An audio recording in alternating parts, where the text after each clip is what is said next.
Bonjour et bienvenue dans ce nouveau défi. Nous allons partir pour 5 jours ensemble à la découverte de notre identité professionnelle. Si tu es ici, c'est que tu t'interroges sur le sens de ton travail, sur ce dont tu as envie dans ta vie professionnelle, sur qui tu es finalement dans le travail. Pourquoi faire ce défi maintenant ? Parce que nous sommes entrés en automne depuis quelque temps. La rentrée est passée et déjà nous nous posons des questions sur comment va se dérouler cette année. Tu as sans doute pris des décisions au départ en septembre. Ça peut être le moment de déjà faire un bilan sur ce qui s'est passé et peut-être te repositionner par rapport à ce dont tu as réellement envie.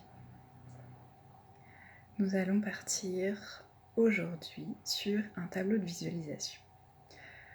C'est un outil que j'aime beaucoup. Si tu as déjà pris mon cadeau gratuit, tu verras que je propose une démonstration du tableau de visualisation. Voilà, petit spoil. En fait, c'est un outil très intéressant parce qu'il va permettre de te projeter dans le futur. Et en même temps, c'est un travail sur le temps. Puisque si on considère que le seul temps qui existe est le temps présent, puisque le temps passé n'existe plus et que le temps futur n'existe pas encore, même si l'esprit peut projeter ce temps, en réalité, le seul qui soit palpable, le seul qui existe, c'est celui qui est absolument ici et maintenant. D'où l'intérêt aussi de pratiquer la pleine conscience, d'être vraiment dans son corps, dans ses sens, dans sa vie, juste maintenant, parce que la vie, c'est tout de suite. C'est pas demain ou c'est pas hier, c'est là. Au moment où je te parle, c'est là. Voilà. Donc, pour en passer au tableau de visualisation, il y a plusieurs façons de créer cet outil. La façon que j'aime beaucoup, c'est de commencer par tracer un octogone sur une feuille. Donc tu peux prendre une feuille plutôt de type A3, puisque comme ça tu auras la place de t'étaler, de créer comme tu en as envie. Donc tu traces un octogone au centre de ta feuille et ensuite tu fais partir des traits de chacun des 8 points. Au centre, tu as donc ton intention principale. Qu'est-ce que tu veux pour ta vie professionnelle ? Par exemple, je veux être une entrepreneuse épanouie.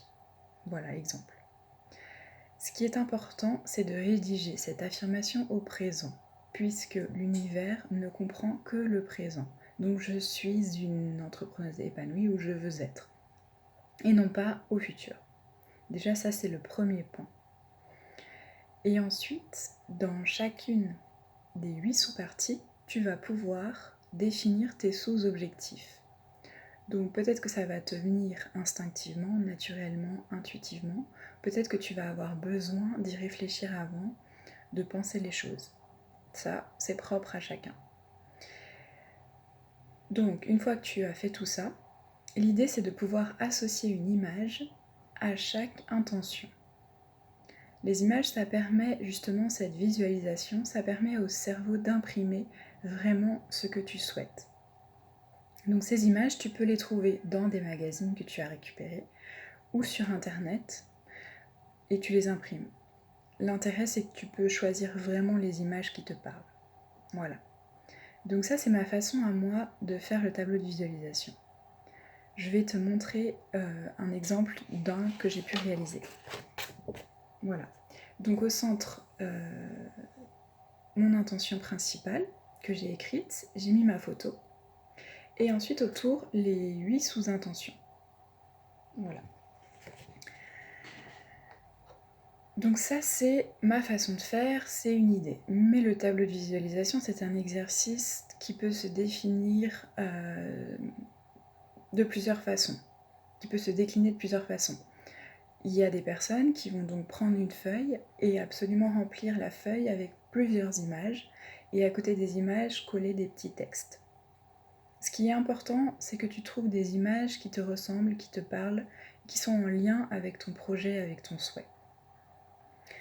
Une fois que tu as réalisé tout ça, tu places ton tableau de visualisation dans un espace, à un endroit que tu peux voir tous les jours. Ce qui est important, c'est que tu le regardes avec amour, avec bienveillance, avec joie, en fait avec des émotions positives. Et tout ça, c'est pour te conditionner, c'est pour t'amener en fait à te mettre dans un état d'esprit selon lequel tu as déjà réalisé en fait ce souhait que tu portes en toi. Et tu vas voir que ça va être à la fois un moteur, une motivation par rapport à tes objectifs que tu t'es fixés, et en même temps un lien avec quelque chose de plus grand, avec ce mouvement de vie, avec cette force qui nous anime individuellement et qui nous relie les uns aux autres collectivement, et qui va faire que de plus en plus tu vas pouvoir atteindre ce que tu t'es fixé, mais sans être absolument accroché à ça. C'est-à-dire que l'idée c'est d'y penser, de regarder positivement pour ressentir des choses positives, pour générer des émotions positives, et en même temps laisser le mouvement de vie se faire. Voilà. J'espère que cet exercice t'a plu. N'hésite pas à partager en commentaire, à me poser des questions si tu as besoin. Je suis là pour y répondre avec joie. Prends soin de toi surtout parce que tu vaux de l'or. Et je t'attends demain pour la suite de la définition de ton identité professionnelle.